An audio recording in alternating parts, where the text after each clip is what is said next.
Ассаламу алейкум, сіздерден келген кезектегі 3 суроону окуйм. Ашказан ооруганда баштагы ооруу жок, ашказан ооруганда баш оорубайт. Ашказандын өзүндө ооруу болот. Албетте анык бир жерди көрсөтүш кыйын.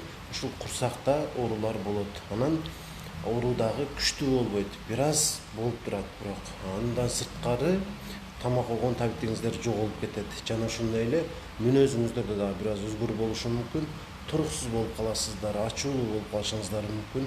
Жана сөзсүз түрдө алсырайсыздар дагы.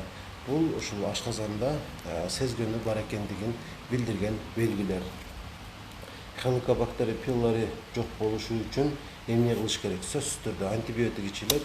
Бир эмес 2 антибиотик, бирок өз алдыңызча бул нерсени аткарбайсыз. Сөзсүз түрдө гастроэнтеролог эч кыр дегенде терапевт менен кеңешип туруп, ошол жазып берген антибиотиктерди жана кошумча дарыларды дагы ичесиз.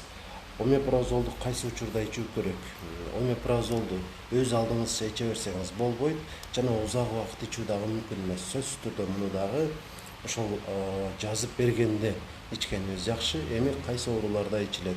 Биринчиден эзофагит, кызылаңгыр жуус сезгенгенде, жана ошондой эле герб деп коебуз кыскартча. Ошол изжога боло беребиз го, ошол ооруда жана ошондой эле сөзсүз түрдө гастритте, ашказан жарасында жана 12 элечегиде жара болсо дагы ичилет. Бирок бул дары эч убакта өзү ичилбейт. Дарыланууга кошумча болот. Жана ошондой эле эндокринологиялык кээ бир ооруларда өсмөлөр болуп калган учурда дагы ушул таблетка ичилет.